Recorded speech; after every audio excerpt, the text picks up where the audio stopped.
Welcome back to the deep dive. So today we're going to unpack a shift in the business world that's it's so massive, but at the same time so subtle you might have missed it unless, you're living out of a suitcase. Which a lot of people are these days. A lot of people are. We used to have this very cinematic idea of a business trip, right? You fly into a capital city, take a car to some glass tower, shake some hands, maybe have a steak dinner, and you're out. Right, the classic suitcase and skyscraper model. It was the standard for, 50 years? Very centralized, very predictable. Exactly. But that model is cracking because the real business the heavy lifting of manufacturing and logistics, Yeah. that doesn't happen in the capital. It happens on the ground. Near the ports, near the factories. Right. But here's the friction point that nobody really talks about. Hmm. When you send a top engineer or a project manager to one of these industrial zones for a month or even a year, where do they actually work? That is the million-dollar question, isn't it? And the answer is usually pretty depressing. They're hunched over a laptop in a coffee shop, or they're working off a folding table in a warehouse somewhere. Yeah, with forklifts beeping in the background, it's just not professional. Which brings us to today's topic. We're looking at a case study out of Thailand that I think, well, it solves this exact problem. It's a deal involving a global office giant, a massive Thai conglomerate, and a Japanese-style community mall. It does sound like a strange mix of ingredients, a corporate office in a themed mall. It does. But when you layer this over the kind of work moveandstay.com has been doing for, over 25 years now, it makes perfect sense. I mean, their whole business is connecting travelers to serviced living apartments that feel like home. Right. They own that extended stay market. If you're somewhere for a month, you need a kitchen, you need actual space. Yeah, exactly. And what we're seeing here is the corporate world finally building the other half of that equation, the serviced office. It's about creating a complete ecosystem for that professional who's in an industrial province for 6 weeks and needs more than just a bed. That's a great way to frame it. The living part was sort of being solved, but the working part was lagging way behind, especially in these remote spots. This story, in a district called Sriracha, is basically the blueprint. So our mission today is to figure out why a brand like Regus is setting up shop in a lifestyle mall, what the Eastern Economic Corridor has to do with it, and what these surprisingly high occupancy numbers tell us about the future of work. It's a lot more than just a real estate deal. It's a look at the changing supply chain of talent. Okay, let's start with the where. Because when I read the source material, I had to double check. I wasn't reading a travel brochure. The location is J Park Sriracha Nihon Mura. Which, literally translates to Japanese village. So paint the picture for me. Sriracha, to most people, probably just means hot sauce. Yeah. But in the business world, it's something totally different. Completely different. You have to understand, Thailand's eastern seaboard is often called the Detroit of Asia. It is just packed with automotive manufacturing, Toyota, Honda, Mitsubishi. They all have huge operations there. So heavy industry. Massive industry. And because of that, Sriracha has one of the highest concentrations of Japanese expats anywhere outside of Japan. You've got engineers, executives, specialists living there for years. The J Park isn't a theme park for tourists. Not at all. It's a community hub for the people living and working there. It has architecture that looks like the Edo period, Japanese drugstores, authentic ramen shops. It's designed to make the expat workforce feel at home. A little Tokyo in the tropics. And right in the middle of this, in their Phase 2 Newtown zone, they've dropped a Regus. A premium Regus. That's the key distinction. Let's talk about the specs. It's not a tiny little space. The facility is 555 square meters. Yeah, which is significant. That's enough room for about 120 workstations. And the layout. I'm guessing flexibility is the main idea. It's built entirely for that. The source material outlines private offices that can scale from, say, 2 people up to 8. But it also has the business lounges and meeting rooms. That scalability is so interesting. Because if I'm a move-and-stay client, say a project manager flying in, I might arrive alone. But 3 weeks later, my team of 6 might fly in from HQ. Precisely. And in the old world, what would you do? You can't sign a 3-year lease on a building for a 1-month project. You'd end up cramming everyone into a hotel conference room. Which is terrible for morale, terrible for security, and just, unprofessional. Exactly. This lets you scale up and down instantly. Take the private office for the month, book the meeting room for the day. There was a quote in the documents from Mr. Tinakorn Banag of Saha Pathana. He used this phrase, enhanced working environment. He talked about merging the authentic Japanese ambiance with the office. Is that just marketing or is there real value there? Oh, I think it's a critical retention strategy. Look, industrial assignments can be grueling. They're often seen as hardship posts. Right. It feels like a punishment sometimes. But if you can say you're working from a grade A office that looks like Tokyo, and you can walk downstairs for a premium bento box, well, that friction disappears. It humanizes the whole trip. It bridges that gap between the industrial reality and the lifestyle expectations people have now. And that aligns perfectly with that move-in and stay demographic. These are professionals. They're not backpackers.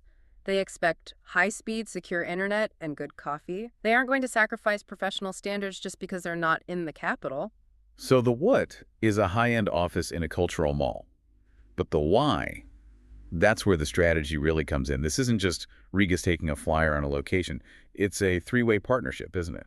This is where it gets really interesting. You have three key players. First, Synergy Spaces, which is part of the Saha Group. And for anyone who doesn't know, Saha Group is a titan in Thailand. An absolute titan. Consumer goods, industrial parks, they own a huge chunk of the infrastructure in that region. They're the local landlord. Then you have J-Bark itself. Right. And finally, IWG, the parent company of Regus, bringing that global management and booking platform. It's a classic global systems local knowledge play. It is.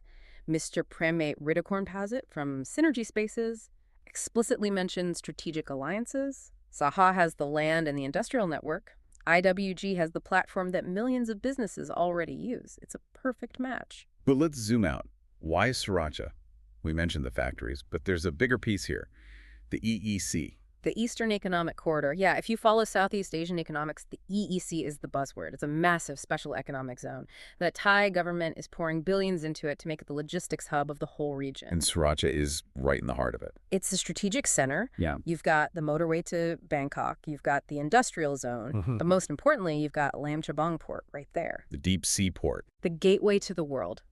If you're in shipping, logistics, manufacturing, Lam Chabang is your center of gravity. You have to be there. But you didn't used to have an office there. Not a good one. That's the gap. Before this, your staff would have to commute 2, maybe 3 hours each way from Bangkok just to check on cargo. It's a nightmare. A killer for efficiency. Right. Now, with a facility like this, you can have a satellite HQ right next to the port. You get the security and IT of a Bangkok tower, but you're 10 minutes from your shipping containers. It effectively decentralizes the headquarters. The brain of the company can now sit right next to the brawn. That is a great way to put it. And with the surge in foreign investment in the EEC, which the report cites, the demand for that brain space is just skyrocketing. Okay, so the theory is solid. Build a nice office where the industry actually is. Yeah. But do we have proof that companies are actually buying in? We do. And the numbers are, frankly, they're startlingly strong. The office officially opened on March 1st, 2025. So it's very recent. Brand new. But the country manager for IWG, Mr. Thidawat Thanapornithanan, he stated that for 2025, they have already hit 30% occupancy. Hold on. 30%.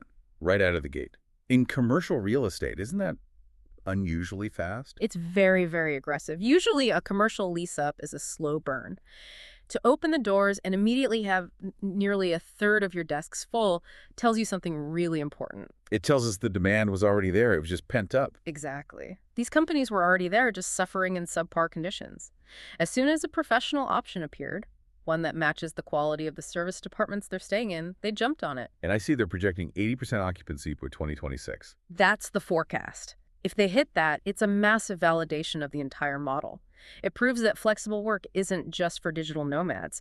Heavy industry needs this just as much. It really challenges that stereotype of remote work, meaning a laptop on a beach. In this context, remote work means sitting near a deep-sea port. But doing it in air-conditioned comfort with enterprise-grade Wi-Fi? Now, this partnership isn't stopping there. The source material mentioned their next move. Yeah, they're doubling down. In April 2025, Synergy Spaces is launching another location, but this time back in the capital. They're opening a Spaces location. Spaces is another IWG brand, right? A little different from Regus? Generally, yeah. Regus is more corporate, functional. Spaces tends to be a bit more design-forward, creative. But the key is the location. Kingbridge Tower in Bangkok's Rama III area. Rama III. Interesting. Not the traditional CBD, but a major commercial artery. And Kingbridge is a grade A building, so again, they're playing at the top of the market. But look at the connection. They now have a flagship in the industrial heartland and a flagship in the corporate capital. It's a hub and spoke model. Precisely. This is the network effect that IWG sells. A company can rent a suite in Kingbridge for their finance team and a suite in J Park for their logistics team. One contract, same standard of service. And for the employee, it's seamless. And for your Move-Land Stay audience, the people planning these extended trips, this is the holy grail. You book your service department in Bangkok for a week, then one in Sriracha for 2 weeks. Now your office infrastructure mirrors that mobility. It seems like we're finally closing the gap between living well and working well on the road. For so long, the living part was getting better, but the working part was just left behind in these areas. The gap is definitely closing, and it signals a permanent shift. We used to think, build a massive HQ and make everyone come to us. Now the smart money says, put smaller, high-quality offices where the people actually need to be. Meeting the workforce where they are. And treating them like humans when they get there. I want to circle back to the lifestyle part of J Park because I think it's the secret sauce. Go ahead. We talk about work-life balance, but for business travelers, it's usually work-work balance. You work, you sleep, you repeat. By embedding the office in a Japanese village, you're forcing a bit of life into that equation. It breaks the isolation. It does. And if you're an employer trying to convince talent to take an assignment in Chonburi, that environment is a massive selling point. It's not an industrial park. It's a lifestyle center. It really shifts the narrative from you have to go there to you get to go there. It definitely softens the blow. It turns a chore into more of an experience. So if we distill this down for our listeners, what's the big takeaway? I think the takeaway is that you should stop compromising on your field locations. The days of accepting a wobbly desk in a factory corner are over. The infrastructure has caught up. You should expect and demand grade A facilities. And for the Move and Stay crowd, this just validates the whole ecosystem. The market is finally investing to make sure that when you land, you have a turnkey life waiting, both a place to sleep and a proper place to work. Efficiency through comfort. It sounds like a paradox, but it's the only way to sustain high performance on the road. You can't burn out your best people. We've covered a lot of ground today, from the architecture of a Japanese village all the way to the macroeconomics of the EEC. It's a case study that really shows us where the global economy is physically moving on the map. So here's a final thought for you to chew on. We spent the 20th century building these massive, sterile business districts. You know, Wall Street, Canary Wharf, concrete canyons. Places that turn into ghost towns after 6 p.m. Exactly. But now we see high-end offices popping up in lifestyle centers next to sushi bars. Are we seeing the death of the sterile business district? It's a fascinating question. Maybe we're seeing the resortification of the office. Could the future of corporate work look a lot more like a cultural experience? It is certainly a more colorful way to make a living. It definitely is. Yeah. And I'd take the yakisoba over a cafeteria sandwich any day. That's all we have time for in this deep dive. We'll catch you in the next one. Thanks for listening.